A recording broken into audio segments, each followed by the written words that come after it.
품질 기능 전개 여섯 번째 단계는 관계 행렬과 기술 난이도를 정하는 날인데, 자사의 어떤 기술 난이도를 갖다가 표시하고 관계 행렬을 통해서 고객의 요구 사항을 갖다가 이를 제품으로 구현하기 위한 기술적 변수와의 관계를 갖다가 표시한다. 이 기술 변수하고 고객 요구 간의 어떤 관계의 강도는 어떻게 표시하냐면 세 가지로 여기서 표시를 해요. 가장 강한 거, 중간인 경우, 약한 거. 가장 강한 게 9, 중간인 경우가 3, 가장 약한 게 1. 근데 교과서는 이게 잘못 혼돈을 했더라고요. 반대로 했어요. 그래서 교과서는 지금 세모를 갖다가 동그라미 2개로 했는데 바꿔놓으면 돼요. 기술의 난이도는 설계의 속성을 평가하는 것으로 각 기술적 변수들을 구현하기 위한 기술상의 어려움의 정도라고 표시할 수 있고, 여기서 기술 난이도는 가장 쉬운 게 1점이고 가장 어려운 게 5점으로 평가를 합니다. 그렇게 해서 지금 보세요. 이 그림 보세요. 보면은 가장 왼쪽에 나와 있는 게 아까 고객의 요구사항이고, 그 위에 있는 지금 성능 측정 크기 범위 기술 명세가 하우에 관한 기술 변수에 해당이 되는 거고, 이 기술 변수와 이 고객 요구사항 사이에 저 동그라미 2개 세모 그게 하우와 왓에 관한 상관관계입니다. 상관관계. 그래서 그 동그라미가 2개 있는 경우는 가장 강한 상관관계, 가장 강한 상관. 여기 보세요. 걷는데 편한 거하고 패딩 두께하고가 강한 상관관계가 있다. 착용이 쉬운 거하고 이중창이 강한 상관관계. 그래서 지금 그렇게 표시한 거고요. 나머지 것들은 이제 한 건데, 그 가장 아랫줄은 뭐가 나왔냐면 기술적 난이도가 나와 있어요. 난이도는 규격 충족은 4의 난이도가 있고, 지금 바닥 재질이 가장 5의 난이도 높은 거예요. 패딩 두께도 5의 난이도고요. 난이도 낮은 것은 3으로 되어 있네요. 색상이나 이중창이나 무게 같은 것은 지금 3으로 되어 있습니다. 7단계는 경쟁자 제품과의 기술 분석입니다. 경쟁자 제품과 기술 분석. 지금 이제 요 기술 평가에 대한 건데, 우리 회사가 그 검정 네모 정사각형 모양이고요. 회사 A는 세모, 회사 B는 동그라미. 그래서 각각 표시를 지금 1점부터 해서 5점까지로 해가지고 지금 표시한 거고, 5라고 표시하면 최고의 성과고 1로 표시하면 가장 낮은 성과가 됩니다. 8단계는 기술 설명에 대한 목표값을 설정한 건데, 기술 설명에 대한 목표값을 설정하는 데 있어서 목표값이라고 하는 것은 기술 설명에 대한 값이고, 제품 성능을 나타내는 목표값에 해당이 됩니다. 그래서 이 단위는 제품 사양별로 측정 단위가 만들어집니다. 또 어떤 경우는 퍼센트가 단위일 경우도 있고, 어떤 경우는 그램이 단위일 경우도 있고, 인장 강도 등등 여러 가지 형태로 지금 표시되어 있습니다. 9단계는 절대적 중요도와 상대적 중요도에 관한 겁니다. 지금 김미연 그 표 7-10을 보면 첫 번째 게 절대적 중요도가 45점이 나왔죠. 어떻게 45점 나온 것 같아? 뭐 곱하기 뭐예요? 똑똑하잖아요 벌써. 목표부터 이렇게 오르는 5 곱하기 9 하니까 45죠. 그러면 그 김미연보다 조금 덜 그 스마트한 배정은이는 그 59점이 어떻게 나왔나요? 어떻게 나온 거예요? 그렇죠. 그래서 5 곱하기 3 더하기 3 곱하기 9 더하기 5 곱하기 3 더하기 2 곱하기 1, 59 나왔어요. 그렇게 해서 지금 김수민 11이라고 어떻게 나온 것 같아요?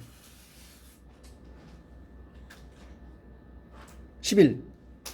안정민 여기 11이 어떻게 나온 것 같아요? 아는 사람? 여기 있는 걸 여기까지 다 더하니까 얼마 나왔어요? 얼마 나왔어요? 몇 점 나와요? 어딘가 교과서에 있죠? 그거 분의 45가 11%예요. 김미연 왜 책이 안 보이나? 복버스부터 올 때 책이 무거웠어? 어? 오늘 이 한 과목 때문에 오는데 책을 마케팅 주사는 책 가지고 왔어? 네, 아니 아예 안 가졌어요. 왜? 까먹었어요. 오늘 이것 때문에 학교로 오는데 까먹었어? 우리 말 표현 중에 까먹었다는 표현이 참 재밌는 표현이죠. 수업 빠지는 것도 까먹었다 갔나? 그건 안 까먹어? 우리 어려서 보면요. 나는 안 그랬는데 우리 선배들 보면은 학교를 가다가 학교를 안 가는 거 있더라고. 안 가고 놀다 와요, 집에를. 그러니까 학교를 안 가고 중간에 뭐 미호마땅 같은 데가 놀다가 끝날 때쯤 집에 오는 거야. 그걸 뭐라고 한 줄 알았어요? 도도마차라고 하더라고. 도도마차. 우리 선배들이 많이 하더라고, 그걸. 그 중간에 가서 도도마차 하면 남의 집 가서 땅콩 캐먹고 고구마 캐먹고 왜냐면 우리 때까지 뭐가 나왔냐면 급식이 나왔어요. 초등학교 때 가면 뭐 나왔냐면 나는 우리 선배들만 그랬는데 옥수수 죽을 끓여주더라 학교에서 초등학교 때. 2학년 때 되면 옥수수 죽을 끓여주고요. 그 죽을 그렇게 먹고 싶더라고 내가. 그래서 1학년인데 불구하고 2학년 교실에 가서 한번 먹어본 적 있어요. 급식실에 가서 옥수수 죽이 참 맛있더라고. 조금 지나니까 3학년 때 되니까 옥수수로 빵을 쪄서 초등학생들한테 줬어요. 학교에서 빵을 크게 뭐 엄청나게 이렇게 전교생이 다 먹으려고 하니까 얼마나 커요. 전교생이 지금 그 초등학교가 그 당시에 몇 명에서 한 1,000몇백 명 있었어요. 지금은 학생만 한 50명에서 30명 될 거야. 한 클래스가 이게 한 학년이 3반, 4반씩 가는데 한 70명씩 뽑았어요. 70명.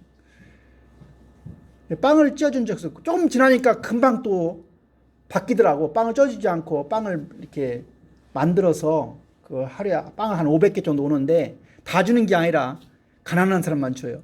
가난한 사람. 가난한 사람 자기가 담임선생님이 가난한 사람 흔들어에 가주더라고. 아, 난 그때 그 빵이 엄청 먹고 싶었어요. 나한테 기회 안 오더라고. 내가 이 얘기를 왜 했지? 응?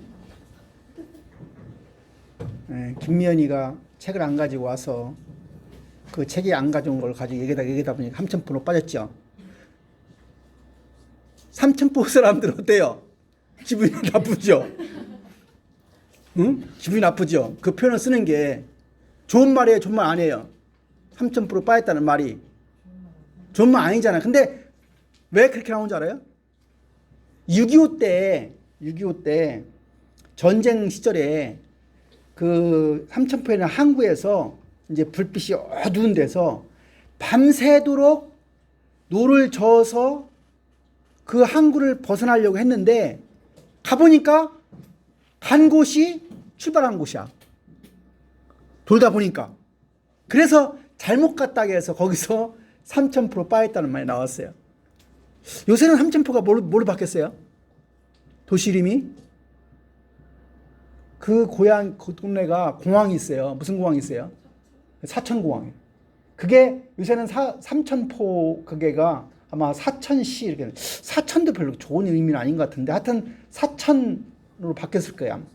그 삼천포로 빠졌다고 하는 그 사람들이 별로 안 좋은 어감 때문에 동네 이름이 바뀌었어요. 내가 살던 곳도 바뀌었어. 동네가 이름이에요. 어렸을 때는 내가 살던 곳이 적곡면.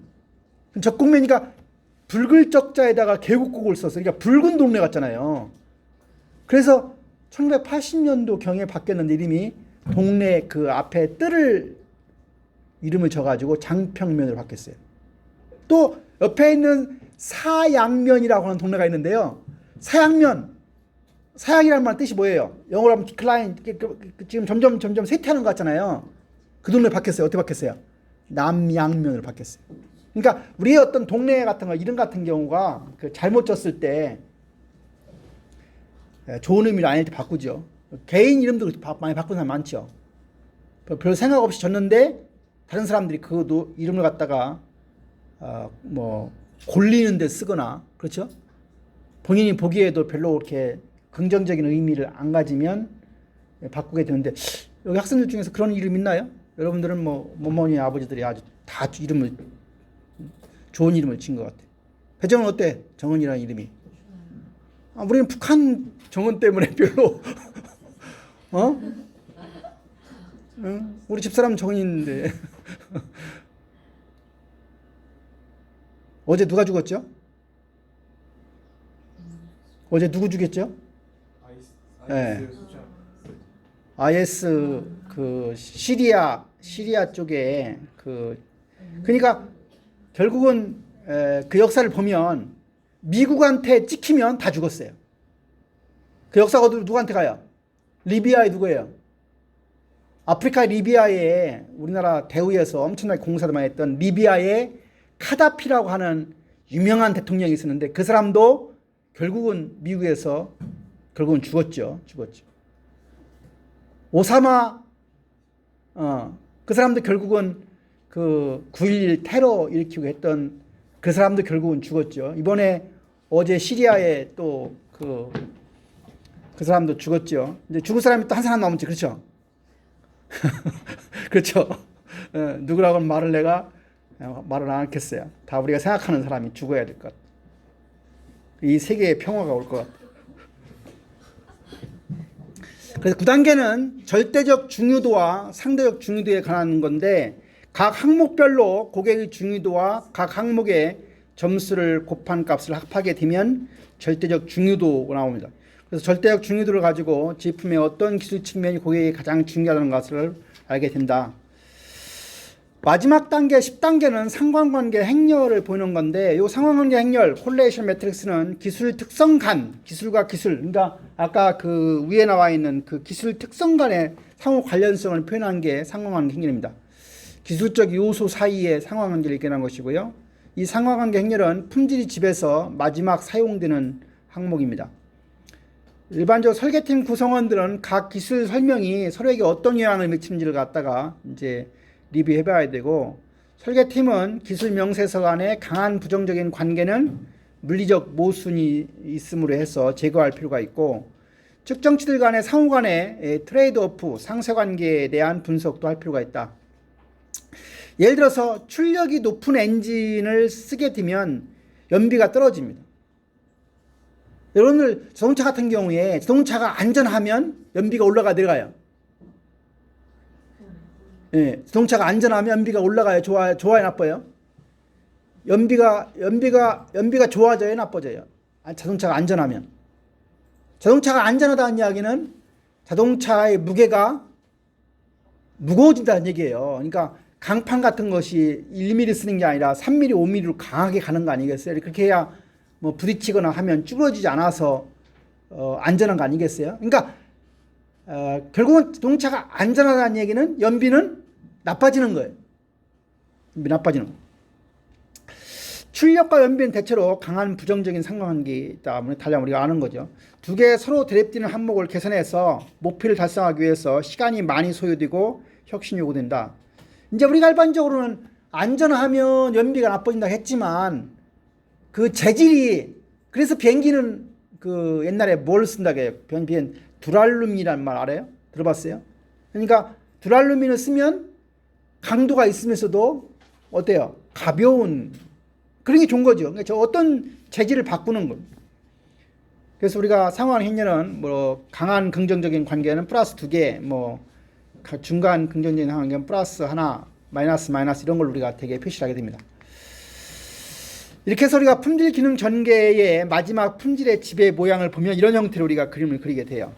이런 형태로 해서 이게 이제 전체 하나하나 아까 우리가 시작해서 전체적인 그림 형태를 가지고 이제 고객의 요구사항을 결국은 제품에다가 담는 과정을 보입니다. 제3절은 이제 제품 사양에 관한 내용입니다. 아까 사양 영어로 얘기했어요. 스페시피케이션이다. 약자는 그냥 스펙이다.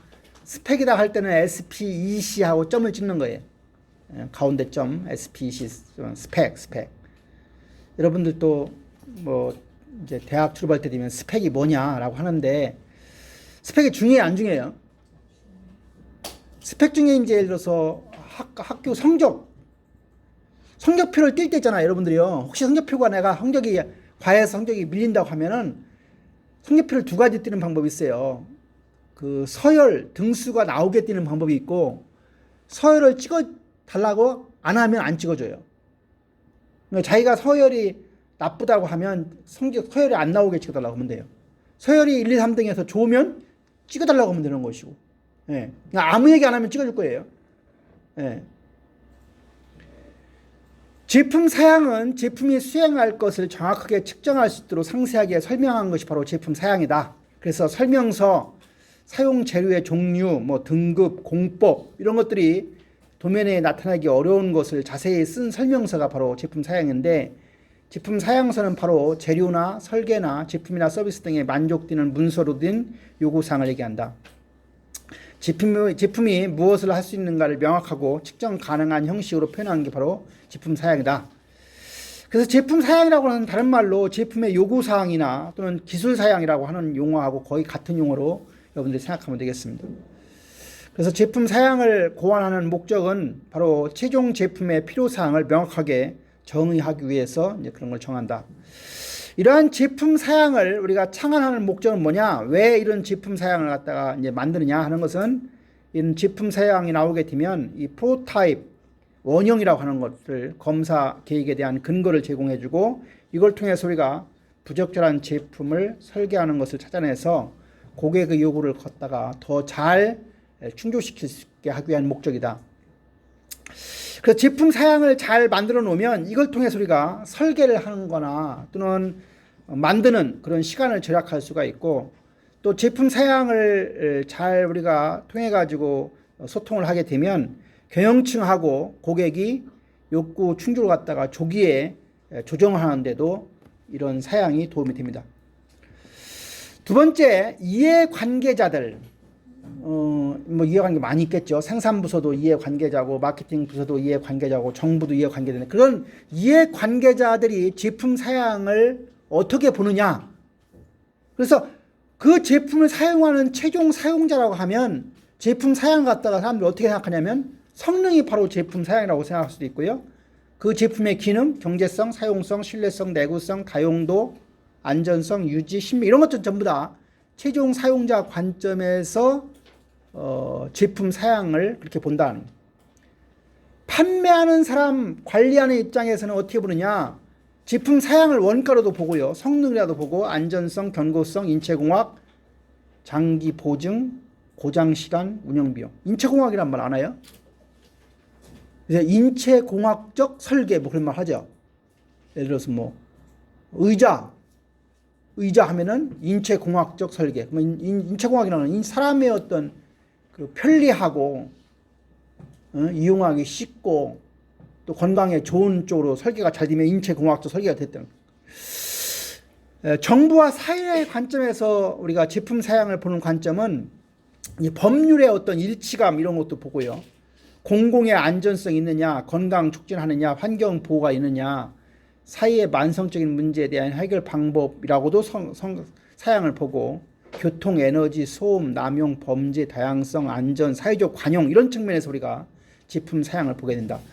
경영층은 제품 사양을 갖다가 수익이라고 하는 측면에서 보기도 하고요. 적시 배달, 저실패 위험, 문서화, 공정이라고도 보고, 마케팅 부서에서는 표적 구매자들에 대한 매력적인 특징, 품질, 뭐 저생산 비용, 신미감, 매력적인 포장, 적시 배달, 장기 보증 이런 것으로 보고, 생산부서에서는 표준 방법과 일정을 사용하는데 제조의 용이성, 제조 용이성은 제조 쉽게 제조가 가능한 걸 얘기하는 거예요. 회사 문서 형태와 일치, 선호하는 거래자 제품의 사용, 법적 사항이라고 하는 측면에서는 특허 침해, 안전, 규정과 법률 이런 걸로 보고요. 배송 및 포장이라고 하는 관점에서는 소포장 크기, 사용자 조립의 용이성, 민감한 부품 고정 또는 고정 능력, 낙하 떨어지는 거예요. 진동, 습기, 열, 추위로 인한 손상에 대한 저항 이런 걸로 이제 사양을 본다. 예를 들어서 뭐 배송하는데 그 깨지기 쉬운 것 이것도 사양으로 볼 수도 있다는 거예요. 예를 들어서 뭐 날씨가 추우면 그 제품이 손상이 된다. 그럼 얼만큼 잘 저항할 수 있느냐 이것도 이제 사양이 된다는 얘기예요. 그래서 우리가 고객의 요구사항, 지금 뭐 사항인데요. 이런 고객의 요구사항은 주로 성능이나 시간이나 비용과 품질에 근거한다는 사실이고, 따라서 고객의 요구를 점검하는 주요한 변수가 바로 제품 사양이라는 거다. 그래서 제품 사양은, 성능이라고 하는 것은 제품의 구체적이거나 의도된 기능을 우리가 성능이라고 하고, 여기서 시간이라고 하는 것은 설계에 관여하는 모든 시간을 포함하는 개념이고, 그래서 적절한 설계가 됐다고 하는 이야기는 신제품을 시장에 출시한 주기를 단축할 수 있게 된다. 그리고 코스트, 원가는 설계의 금전적인 측면과 관련된 내용이고, 퀄리티는 표현된 욕구를 만족하기 위한 능력과 관련이 있는 제품의 특징이 바로 퀄리티다. 이해 관계자들의 관점에서 기본적인 그 고객의 요구 사항 하면은 이제 성능, 특징, 신뢰성, 내구성, 일치성, 사용성, 신미감, 품질. 뭐 우리 옛날에 그 가빈이 얘기했던 품질의 구성 요소하고 유사한데, 성능은 뭐냐? 제품의 기준이 수행하는가? 제품의 기준을 수행하는가? 제품의 의도된 기능을 수행하는가? 특징은 제품의 어떤 편익이, 제품이 어떤 베네핏을 주는가? 그런 편익은, 특징은 유형적인 편익인가 무형적인 편익인가? 신뢰성, 품질의 일관성이 있는가? 제품이 잘 작동되는가? 내구성, 제품의 내구성은 좋은가? 결국은 제품의 수명과 관련된 게 내구성에 대한. 일치성, 제품이 내부와 국가에서 정하는 어떤 사양을 갖다가 충족하는가? 사용성, 제품이 사용하기 쉬운가? 신미감, 제품의 시각적인 매력이 있는가? 품질, 가격이 제품의 품질을 반영하는가? 배정은 네. 신미감이 있어? 네가 신미감이 있어? 저요? 네. 없어요. 왜 신미감이 없어요? 아, 배정은이가 신미감이 없으면 누가 신미감이 있어? 네? 신미감이 있어야 돼요. 신미감 뭐예요? 매력이 있어야 돼. 내가 그 향기 나는 사람의 특징 세 번째가 뭐였어요? 응? 김수민. 향기 나는 사람의 세 번째 특징이 뭐였어요? 매력. 매력이 무슨 매력이에요? 따스한 인간미의 매력이. 따스한 인간미. 첫 번째는 뭐라 했어요? 어떤 사람이 향기 나는 사람이라고 했죠? 자존감 높은 네, 자존감이 높은 사람. 두 번째는 내공 많은 사람. 내공이 있는 사람. 내공이 있다는 얘기는 뭐냐면 그 사람이 하고 있는 분야에 대한 전문성을 갖춘 사람을 얘기해요. 가수라고 하면 어떤 노래를 갖다 주더라도 거의 가수처럼 부를 수 있어야 돼요. 자기 노래만 가수처럼 부르고 남의 노래는 뭐 전혀 뭐 음이 안 맞다고 하면 별 내공이 없는 거죠. 그렇죠? 내공이 있다. 내공이 있다는 얘기는 전문성을 갖춘 거예요. 갖추는 전문성을 갖춘. 여러분들은 전문성이 갖춰졌어요? 그래야 향기 나는 사람. 향기 나는 사람. 마케팅과 관련된 어떤 걸 물어보더라도 뭐 자기가. 예? 세 번째는 인간미, 따스한 인간미, 매력이 있어야 돼요. 결혼을 일찍 하는 사람들은 어떤 사람이에요? 매력 있는 사람이에요. 결혼을 못하는 사람은 어떤 사람이에요? 매력이 덜 있는 사람이에요. 그럼 결혼 못한 사람에 대한 모욕 아니냐라고 하지만, 물론 이제 인간미가 매력이 있어도 본인이 눈이 약간 높아서, 그렇죠? 눈이 높은 경우. 근데 결혼을 할 때는 optimum 솔루션을 찾지 말고 satisfy 솔루션, 만족해를 찾으면 돼요. 먼저부터 뭐부터 해야 돼요? 한지연. 내 점수부터 계산을 해야 돼. 직장 갈 때 그래요. 직장 갈 때도 아니 뭐 월급 많이 주는 데 가면 좋죠. 근데 월급 많이 주는 데가 나를 택해 안 택해요? 안 택한다고 할 수 없어요. 내가 점수가 몇 점이냐 관련 있는 거예요. 그러니까 먼저 뭐예요? 나에 대한 올바른 평가가 중요해요. 더 세게 말하면 성찰을 통해서 내가 뭐하는 어느 정도냐, 직장을 잡든 배우자를 정하든 뭘 하든 간에 그게 중요해. 미안, 알았어?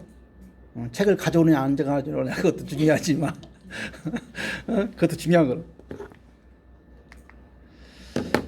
제품 사양을 창출하는 절차는 세 가지입니다. 그래서 첫 번째로 하는 것은 1단계는 학습과 계획이고요. 두 번째는 목표 제품의 사양을 고안해내는 것. 세 번째는 성과 평가와 최종 사양을 확장하는 건데, 이제 제품 사양을 창출한다고 하는 얘기는 뭐냐?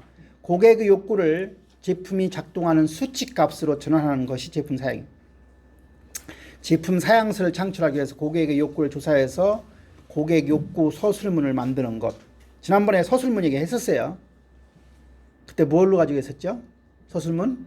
면도기 가지고 서술문 만들었던 기억이 있어요.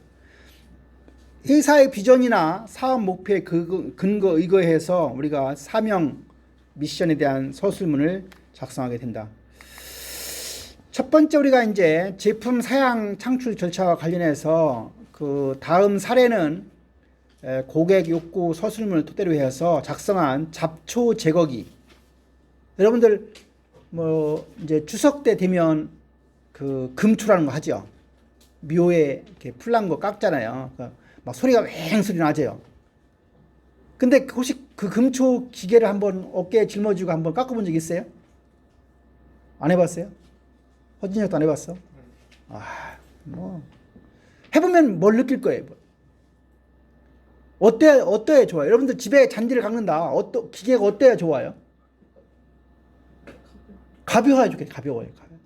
네. 지금 시중에서 하는 그 무게는 상당히 있어요. 한 20kg 정도 무거울 거예요. 그리고 뭐예요? 휘발유를 넣어서 돌아가기 때문에 그 냄새가 엄청 역겨워요. 그 휘발유 냄새, 이게 거기다가 이제 모비를 넣어서 하기 때문에 그 막 공기도 탁해지고요. 아마 그 요새 그 도시 주변에 가면 잡초 제거하고 하는 사람들 보면 하루에 얼마 받냐면 아마 2~30만 원 들 거예요. 그거 하루 종일 작업하는 사람 8시간 작업하고 시골 가면 과거에 한 15만 원 주더라고. 근데 그 일이 이 무게가 무겁고 이 드는 게 무거우니까 하루 종일 하면 거의 팔이 엄청 힘들죠. 그러니까 그 기계와 관련해서 사람들이 생각하면 가벼워야 될 거예요. 가벼워. 근데 요새는 어떤 기계가 나왔어요? 그 기계 중에 안 봤어요? 휘발유로 작동하지 않고 전기로 충전해서 배터리로 하는 게 올해부터 나왔어요. 그럼 배터리로 한다고 하면 가장 중요한 게 뭐였어요? 배터리의 수명 시간이겠죠. 오랫동안 쓸 수. 그러니까 지금 잡초 제거기와 관련해서 사용하기 쉬워야 되고 가벼워야 되고 안전한 것은 뭐 다 우리가 생각할 수 있는 것이고, 또 뭐 누구든지 써도 뭐 어떻게 그거 쓸 때 어떻게 하죠? 사람들이 막 이렇게 돌 같은 게 탁 튀어 올라가 가지고 눈을 버리게 한다고 하니까 뭐 이렇게 그 뭐 위로 되어 있는 안경 같은 것도 뭐 쓰고 하죠. 근데 하여튼 내가 써보면 그 냄새가 가장 역겹고 무게가 무거워서 그 작업하는데 상당히 팔이 아프더라고 보니까. 그래서 잡초 제거기에 대한 사명 기술서 봅시다. 제품 기술 합창해 볼까요? 시작.